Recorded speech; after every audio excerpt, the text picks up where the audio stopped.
अस्सलाम वालेकुम नाज़रीन, मैं हूँ आपकी मेज़बान आफरीन खान, लेके आई हूँ आपके लिए आपका ये पसंदीदा प्रोग्राम जिसका नाम है आपकी सहेली।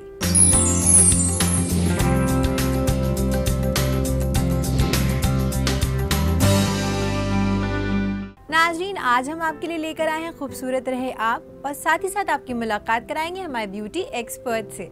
इससे पहले शुरुआत करें आज के इस एपिसोड की, चलिए देखते हैं इसकी एक छोटी सी झलक।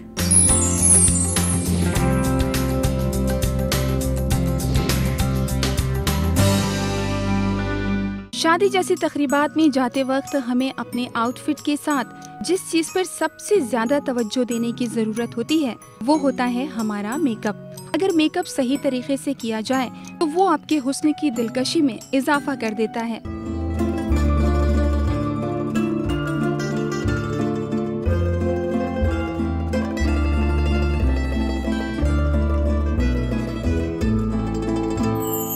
ब्राइडल का जैसे एक तरह से हम कह सकते हैं कि एक प्री ब्राइडल सिर्फ ब्राइड के लिए नहीं, उसके घर वालों के लिए भी बहुत इम्पॉर्टेंट है, क्योंकि सबको मतलब एक तरह से सबको ही शादी में जाना है, सबको मुख्तलिफ दिखना है और खूबसूरत दिखना है।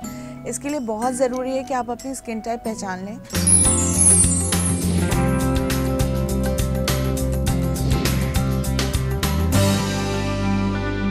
तो नाज़रीन, चलिए बढ़ते हैं हमारे पहले सेगमेंट की तरफ जिसका नाम है खूबसूरत रहे आप, जिसमें हमारी एक्सपर्ट आपको बताती हैं कैसे इजाफा कर सकते हैं आप अपनी खूबसूरती में। तो चलिए देखते हैं इस सेगमेंट में क्या है आपके लिए खास।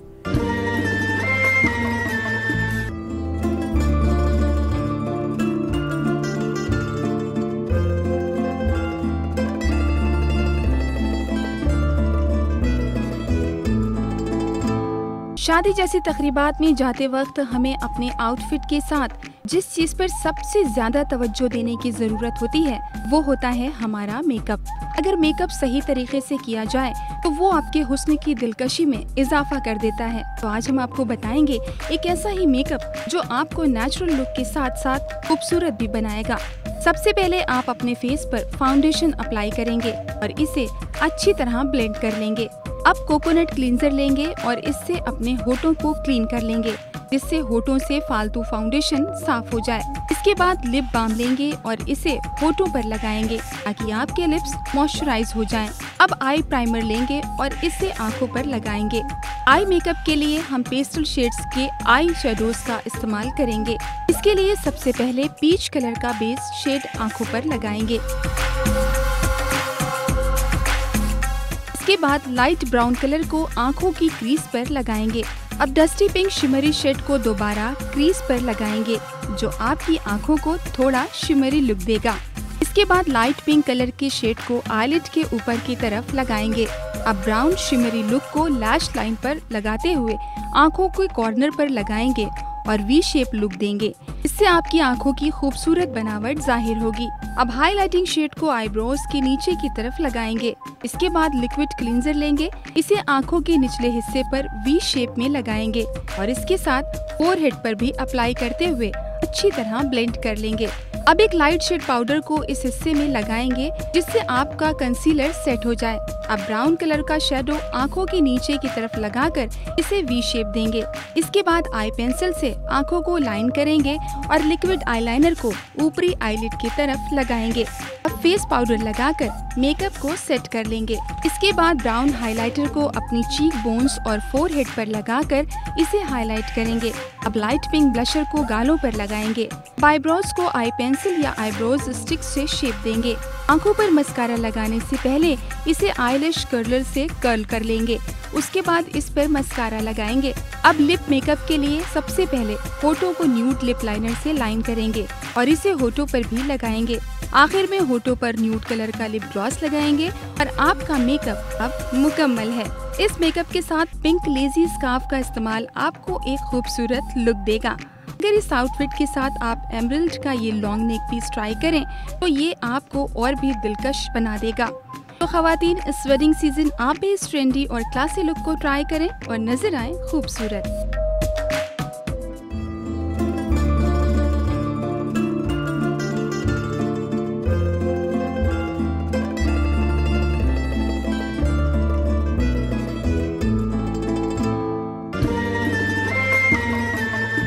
तो तो देखा आपने नाज़रीन, अपनी जिल्द को खूबसूरत बनाए रखना कितना ज़्यादा ज़रूरी होता है। इसके लिए ये भी ज़रूरी है कि आप होम रेमेडीज़ को अपनाएं। नाज़रीन, इसी के साथ मैं आपको याद दिला देना चाहूँगी, अगर आप भी कुछ ऐसा ख़ास देखना चाहते हैं हमारे सेगमेंट में तो अपनी डिटेल्स आप हमें मेल कर सकते हैं और हाँ, फेसबुक पे भी भेज सकते हैं। हमारा ईमेल आईडी है aks@etv.co.in। नाज़रीन, इसी के साथ वक्त हो चुका है एक छोटे से वक्फे का, मगर वक्फे के बाद हम आपकी मुलाकात कराएंगे हमारे ब्यूटी एक्सपर्ट से, जो देंगे आपको बहुत सारी अहम जानकारियाँ। तो कहीं मत जाइएगा, देखते रहिएगा आपकी सहेली।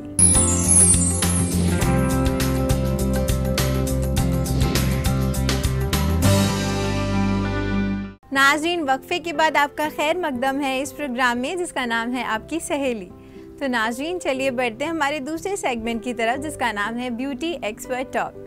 नाज़रीन, जैसे कि हम सब जानते हैं कि ईद के बाद सहालक शुरू हो गई है और सब वेडिंग के लिए बिल्कुल तैयार हो गए हैं, डेक्ड अप हो गए हैं। इसके लिए सब बहुत ज़्यादा खूबसूरत दिखना चाहते हैं। आज का हमारा मौजू है कि प्री वेडिंग फंक्शंस में सब अपनी खूबसूरती को किस तरह उभार सकते हैं।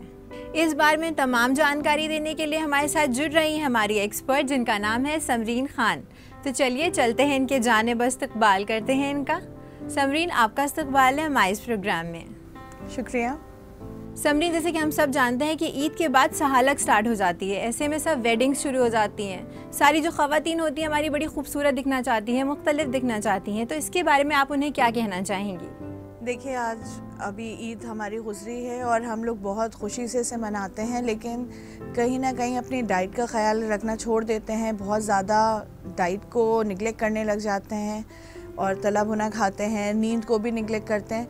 तो जो वेडिंग सीज़न आप बता रही हैं कि आ गया है, तो उसके लिए हमें अंदर से भी तैयार रखना होगा। अंदर से तैयार होने का मतलब है कि हमें अपनी डाइट का ख्याल रखना है, अपनी नींद का ख्याल रखना है और फिर थर्डली हमें अपनी स्किन का ख्याल रखना है। स्किन का ख्याल रखने के लिए हमें बहुत सारी होम रेमेडीज़ पे भी जाना पड़ सकता है और हो सकता है हमें पार्लर्स पे डिपेंड करना पड़े। ये डिपेंड करता है आपकी स्किन पे और आपकी प्रॉब्लम्स जो आप बेसिकली फेस कर रहे हैं। सबरी, जैसे कि आपने कहा कि होम रेमेडीज़ को फॉलो करना बहुत ज़्यादा ज़रूरी होता है, मगर अक्सर ये होता है जैसे आपने कहा कि ऑयली खाना सब शुरू कर देते हैं, जैसे एक्नेज़ और जो स्किन होती है वो काफ़ी डल हो जाती है। ऐसे में हमारी जो ब्राइड्स हैं और जो हमारी ख़वातीन हैं वो क्या कर सकती हैं? देखिए, बेसिकली होता क्या है कि जैसे रमज़ान हमारे अभी ख़त्म हुए हैं, उसमें हमारे सोने का थोड़ा मौजू गड़बड़ हो जाता है। दूसरा, हम खाने पे भी ध्यान नहीं देते हैं, तला भुना भी खाते हैं, प्लस उसके साथ साथ हम थोड़ा एक्सर्शन भी ले लेते हैं क्योंकि हमारी ईद की तैयारियां भी हैं उसके साथ, रोज़ों के साथ चल रही थी। अब प्री ब्राइडल का जैसे एक तरह से हम कह सकते हैं कि एक प्री ब्राइडल सिर्फ ब्राइड के लिए नहीं, उसके घर वालों के लिए भी बहुत इम्पॉर्टेंट है, क्योंकि सबको मतलब एक तरह से सबको ही शादी में जाना है, सबको मुख्तलिफ दिखना है और खूबसूरत दिखना है। इसके लिए बहुत ज़रूरी है कि आप अपनी स्किन टाइप पहचान लें। स्किन टाइप जैसे ड्राई है, ऑयली है, नॉर्मल है, उसके लिए आपको मुख्तलिफ टाइप के जैसे फेस पैक्स आपको बनाना आना चाहिए। जैसे घर में अगर ड्राई है, जैसे मान लीजिए, तो ड्राई के लिए आप ऑयली वाली चीज़ों को अवॉइड करिए। ऑयली चीज़ मतलब जैसे आपने पपाया लगाया, टोमेटो लगाया, फेस पे उसका पल्प लगाना है, या पपाया का पल्प जो है उसमें थोड़ा सा शहद डाल लीजिए अगर ड्राई है। ऑयली वालों को सिर्फ पपाया लगाना है और नॉर्मल वाले शहद डाल के भी लगा सकते हैं और बिना शहद। ये एक एग्जांपल है हमारा कि आप अलग अलग डिवीजन कैसे कर सकते हैं स्किन के साथ में। समरीन, अब मैं आपसे ये जानना चाहूँगी, जैसे आपने पैक्स के बारे में हमें ये बताया, मगर अक्सर ये होता है डिहाइड्रेशन हो जाता है क्योंकि पानी बहुत ज़्यादा कम कर देते हैं हम रोज़ों के दौरान। तो ऐसे में डिहाइड्रेशन से बचने के लिए हमारी ख़वातीन क्या कर सकती हैं? देखिए, सबसे बड़ी बात आती है कि डिहाइड्रेटेड बॉडी तो होती ही है, स्किन सबसे ज़्यादा डिहाइड्रेटेड लगती है, खिंची खिंची लगती है, सूखे हुए पैचेस पूरे चेहरे पे आ जाते हैं।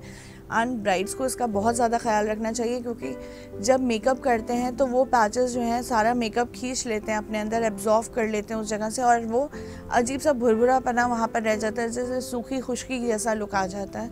इसलिए बहुत ज़रूरी है कि अब क्योंकि रोज़े ख़त्म हो चुके हैं, हम भरपूर पानी पिएँ, पानी के साथ फ्रूट्स इनटेक बढ़ाएं। आजकल मार्केट फ्लड अप है, बिल्कुल बहुत सारे फ्रूट्स हैं आपके। और बेसिकली ब्राइड से हम रिक्वेस्ट करेंगे कि खजूर को अपने दिन भर की डाइट में शामिल करें। खजूर ख़ुद में एक बहुत बड़ा न्यूट्रिशन फ्रूट है, या आप एक सोर्स कह सकते हैं कि हाँ, बहुत बड़ा न्यूट्रिशन सोर्स है।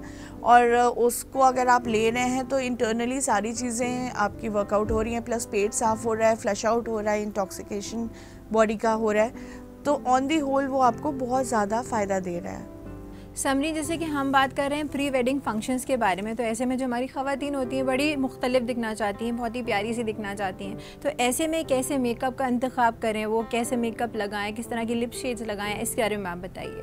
देखिए, आजकल बारिश का मौसम है, हमें उसको मद्देनज़र रखकर ही अपना सारा मेकअप वर्कआउट करना चाहिए। अपना हेयर कलर, अपना हेयर कट्स, अपना जो भी आप बनाना चाह रहे हैं, जैसे मान लीजिए अभी हम मेकअप से शुरू करते हैं, तो मेकअप आजकल जैसे हल्का सा टैन लुक जा रहा है, इन है टैन लुक इन है, ब्रॉन्जी लुक इन है, बहुत ज़्यादा हेवी मेकअप के लिए नहीं जा रहे हैं।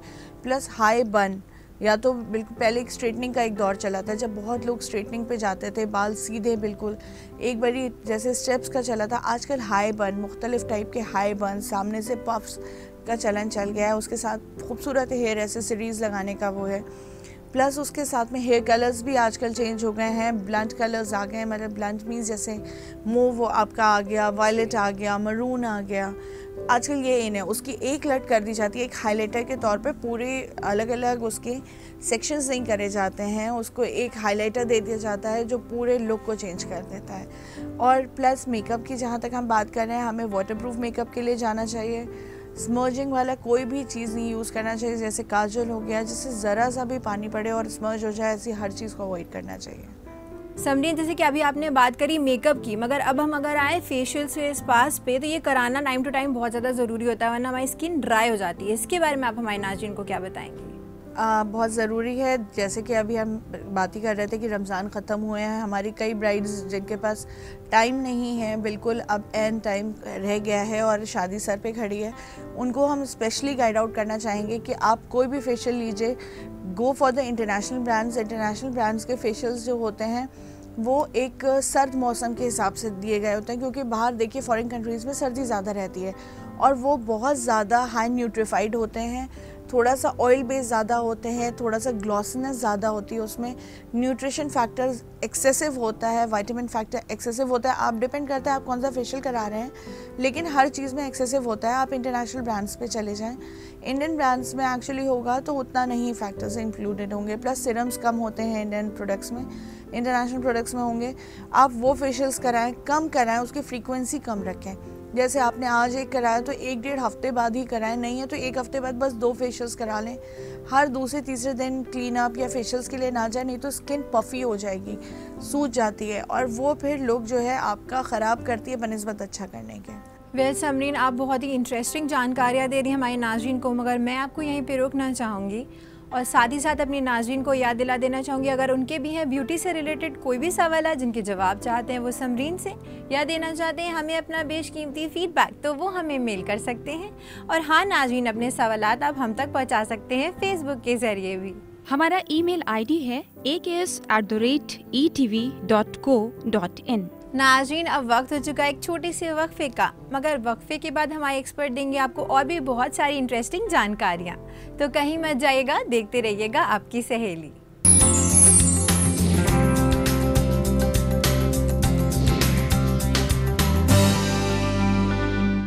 नाज़रीन, वक्फे के बाद एक बार फिर से आपका खैर मकदम है इस प्रोग्राम में जिसका नाम है आपकी सहेली। नाज़रीन, जैसे वक्फे से पहले हम बात कर रहे थे कैसे फेशियल्स का इंतखाब करना चाहिए हमें, तो चलिए अपनी बातचीत का सिलसिला यूं ही आगे बढ़ाते हैं। समरी, जैसे वक्फे से पहले आप हमें फेशियल्स के बारे में बता रहे थे कि कैसे फेशियल्स का इंतखाब करना चाहिए हमें। अब अगर हमारे स्पास पे, तो इसके बारे में आप हमारे नाज़रीन को क्या बताना चाहेंगी? देखिए, अभी जैसे हम फेशियल्स के रिलेटेड बात कर रहे थे कि हमारे पास जिन लेडीज़ एंड जिन या ब्राइड्स के पास टाइम कम रह गया है या जो घर वाले उनके हैं उनके पास टाइम कम रह गया है, तो कम फेशियल कराएं पर अच्छे ब्रांड्स के लिए जाएं। वैसे ही स्पा पे भी डिपेंड करता है, आप वुटना करा सकते हैं। एक नई फॉर्म आई है वुटना, मतलब उपटन से रिलेटेड होता है, वुटना कहलाता है। वो बॉडी पे एक तरह का पैक लगा के, स्क्रबर पैक लगा के हटाया जाता है, जिससे सारी टैनिंग हट जाती है। स्पा बहुत टाइम टेकिंग होता है और दूसरा स्पा जो है, आप जैसे बारिश का मौसम है, ये भी हो सकता है सर्दी ज़ुकाम की भी डर रहता है, तो वुटना में आपको सर्दी ज़ुकाम का डर नहीं रहेगा, क्योंकि उसमें पानी या बहुत देर आपको मसाज रूम में या स्क्रबिंग और मसाजिंग के लिए नहीं रुकना पड़ेगा। वुटना मुश्किल से आधा घंटा लेगा और रिज़ल्ट जो है वो स्पा जितना लेता है। और दूसरी चीज़, अगर आप स्पा के लिए जा रहे हैं तो बेसिकली प्रेफर करिए कि फ्रूट स्पास के लिए चाहिए, या वैसे जैसे फेशियल्स के लिए हमने कहा बहुत हाई न्यूट्रीफाइड चीज़ों के लिए चाहिए। हल्की चीज़ें मत रखें, बहुत लाइट जैसे ड्राई करने वाली चीज़ों को अवॉइड करिए। अगर नेचुरल चीज़ों के लिए जा रहे हैं तो उसमें दही का यूज़ ज़रूर करिएगा, थोड़ा सा चिरौंजी का यूज़ ज़रूर करिएगा, हल्दी का यूज़ करिएगा। इस तरह के अगर नेचुरल उस पर जा रहे हैं स्पा के लिए तो ये ज़रूरी इंक्लूड करवाइएगा। और अगर पूरा एज अ किट वर्कआउट कर रहे हैं तो भी याद रखिएगा कि आप उसमें न्यूट्रीफाइड लीजिए। मैं बार बार इसलिए कह रही हूँ क्योंकि कई चीज़ें आजकल ऐसी आ रही हैं जो बॉडी को ड्राई कर देती हैं और उल्टा नुकसान हो जाता है। समरीन, अब मैं आपसे जानना चाहूँगी, जैसे घुटने की आपने बात करी, तो ये क्या सारे पार्लर्स में अवेलेबल है या कुछ पार्लर्स में अवेलेबल है? बेसिकली घुटना एक बहुत पुरानी टेक्निक को कहते हैं। जैसे पहले लेडीज़ जाती थी घर पे और उपटन प्लस स्क्रबर दाल को पीस कर उसका चूरा मिलाना, प्लस उसके बाद आटे का जो खली होती है वो निकाल के डालना, तेल मिलना, वो सब मिला के घुटना बनता है। आजकल घुटना के पैक्स मार्केट में भी अवेलेबल हैं, सील्ड पैक्स मिलते हैं, आप वो भी यूज़ कर सकते हैं। पर नेचुरल की बात अलग होती है, आप घर में आ सकते हैं, घर पे करवा सकते हैं। प्लस अगर पार्लर्स में भी इजीली अवेलेबल है, कोई ऐसा नहीं है कि पार्लर्स में अवेलेबल नहीं है। लेकिन हाँ, प्लीज़ रेक्टिफाइड करिएगा कि किसी अच्छे पार्लर में, प्रेनाउन पार्लर में जाइए, क्योंकि देखिए कोई भी ज़रा सी ख़राब चीज़ आपके पास टाइम नहीं है, इसलिए आपको हमेशा ऐसी जगह जाके करवाना चाहिए जहाँ पे आपको परफेक्शन मिले। मतलब फिर दूसरी बार आपके पास उसको ठीक करने का टाइम नहीं होगा अगर गड़बड़ हो जाती है तो। समनी, जैसे हम सब जानते हैं कि जो हमारी आँखें होती हैं वो चेहरे का आईना होती हैं। आँखों को एनहांस करना, इनकी ब्यूटी को बढ़ाना बहुत ज़्यादा ज़रूरी होता है, इनका ख्याल रखना भी बहुत ज़्यादा ज़रूरी होता है। तो इसके बारे में आप हमारे नाज़रीन को क्या बताना चाहेंगी? बिल्कुल, आँखें एक आईने की तरह काम करती हैं हमारा, और बहुत ज़्यादा पर्सनालिटी को इन्हांस करती हैं। जैसे कि इधर बारिश का मौसम है, आप नेचुरल कलर्स के लिए जा सकते हैं। रात में आप ब्राइट टोन कलर्स भी ले सकते हैं, ब्रॉन्ज, ब्राउन्स के लिए, मरून के लिए, क्योंकि देखिए आजकल बारिश के बाद मौसम थोड़ा ठंडा हो जाता है और गर्मी, जैसे कहते हैं नहीं, कलर को देख के गर्मी लगती है। जब आप मौसम ठंडा हो जाता है तो उस चीज़ को देख के भी गर्मी नहीं लगती, इसलिए आप डार्क कलर्स पे भी जा सकते हैं, डिपेंड करता है आपके फेस पे कैसा लगे। प्लस दूसरी चीज़ ये है कि जो आंखों में आप दे रहे हो उसमें हाइलाइटिंग यूज़ करिए। हाइलाइटर्स मीन्स जैसे आईब्रोज़ को बहुत अच्छे से शेप अप कराइए, एक पॉइंट दीजिए जिसमें वो कर्व्स दिखें। आईब्रोज़ लोग क्या होता है वो गोल बना देते हैं, एक कर्वी लुक आना चाहिए, हल्का सा एक पॉइंटी लुक आना चाहिए ताकि एक चेहरे को डिफाइंड लुक आ जाए। प्लस दूसरी चीज़, आंखों में आप काजल कई लोग बहुत ज़्यादा लगा लेते हैं कि वो स्मर्जिंग करने लगता है, उसको हल्का रखें। आंखों को उतना ही मेकअप दें जितना वो बर्दाश्त कर सकें। और सबसे इम्पॉर्टेंट चीज़ ये है कि जब आप आंखों को हाईलाइट कर रहे हैं तो प्लीज़ अपने बाकी चेहरे को थोड़ा सा दबा हुआ लुक दीजिए। दबा इन सेंस ये मेरा मतलब है कि फिर लिप्स को बहुत ज़्यादा हाईलाइट मत करिए, ब्लश ऑन्स पे हल्का हाथ रखें। अगर आप पूरा ही बहुत डार्क कलर्स के लिए जाएंगी तो वो बहुत ज़्यादा एक कलर पैलेट की तरह आप लगने लगेंगी बनिस्बत एक आइकॉनिक चेहरे के जगह। समरी, जैसे कि आपने बताया कि आंखों का ख्याल रखना बहुत ज़्यादा ज़रूरी होता है, मगर ओवरडू नहीं करना चाहिए। अब अगर हम बात करें लिप शेड की और चीक बोन्स की, तो उनको एनहांस करना भी बहुत ज़्यादा ज़रूरी होता है। अब किसी भी फंक्शन में जा रहे हो तो अच्छा सा कॉन्टोर्ड फेस बहुत प्यारा लगता है, वरना कुछ अजीब सा लगने लगता है। तो इसके बारे में आप क्या कहना चाहेंगी? जी आफरीन, सबसे बहुत अच्छी चीज़ आपने ये पूछी है कि contouring. What is contouring? Contouring होता है आजकल फेस को डिवाइड करना, डिफाइन करना। डिवाइड मतलब जैसे कोई फेस बड़ा होता है, ओवल है, कुछ स्क्वायर शेप लिए होते हैं, कुछ राउंड होते हैं, कोई फेस जो होते हैं वो साइड चीक बोन्स जैसे मेरी है ये हैवी होती है, तो इस फेस को कॉन्टोरिंग की ज़रूरत होती है। कॉन्टोरिंग मतलब एक डिफाइन करना है हमें फेस को ताकि वो एक परफेक्ट लुक में लगे, कोई चीज़ बढ़ी और घटी हुई ना लगे। इस तरह से हम उसे डार्क कलर से, ब्रॉन्ज से, ब्राउन से या हल्का सा कॉपर शेड मिला के अपने जो आपकी फाउंडेशंस हैं या आपका जो मूव्स है उसमें मिला के कॉन्टोरिंग करते हैं। पहले जैसे ये एरिया हमारा डार्क कर सकते हैं, हम चीक को उतना जिस अप दिखाना है उस पॉइंट से हम चीक बोन्स को कॉन्टोर कर सकते हैं। ये एरिया अगर हमें दबाना है या डबल चेन है तो इसको हम डार्क कलर से कॉन्टोर कर सकते हैं। बाकी एरिया आपका लाइट कलर होगा और लाइट कलर के साथ मर्जिंग हो जाएगी। मर्जिंग के बाद आपको कॉम्पैक्ट लगाना है, वो पूरा आपका एक टोन लुक आएगा। और कॉन्टोरिंग में बहुत ज़्यादा हाई मेकअप की ज़रूरत नहीं पड़ती, बहुत ज़्यादा फाउंडेशन की ज़रूरत नहीं पड़ती, वो थोड़े से में ही काम कर जाता है। समरीन, आपने बहुत ही बारीक जानकारियाँ दी हमारे नाज़रीन और ख़वातीन को। जो छोटी छोटी सी बातें जिनका ख्याल वो नहीं रख पाती हैं, अक्सर इग्नोर कर देती हैं, उनके बारे में बताया। इसके लिए आपका बहुत बहुत शुक्रिया। शुक्रिया। तो नाज़रीन, इसी के साथ मैं आपको फिर से याद दिला देना चाहूँगी, अगर आपके भी हैं ब्यूटी से रिलेटेड कोई भी सवाल जिनके जवाब चाहते हैं आप समरीन से या देना चाहते हैं हमें अपना बेशकीमती फीडबैक, तो आप हमें मेल कर सकते हैं। और हाँ नाज़रीन, अपने सवालात आप हम तक पहुँचा सकते हैं फेसबुक के ज़रिए भी। हमारा ईमेल आईडी है aks@etv.co.in। अगले एपिसोड में एक बार होगी आपसे फिर मुलाकात और भी लेकर आऊँगी बहुत सारी दिलचस्प जानकारियाँ। तब तक के लिए हमारी पूरी टीम को दीजिए इजाज़त। खुदा हाफिज़।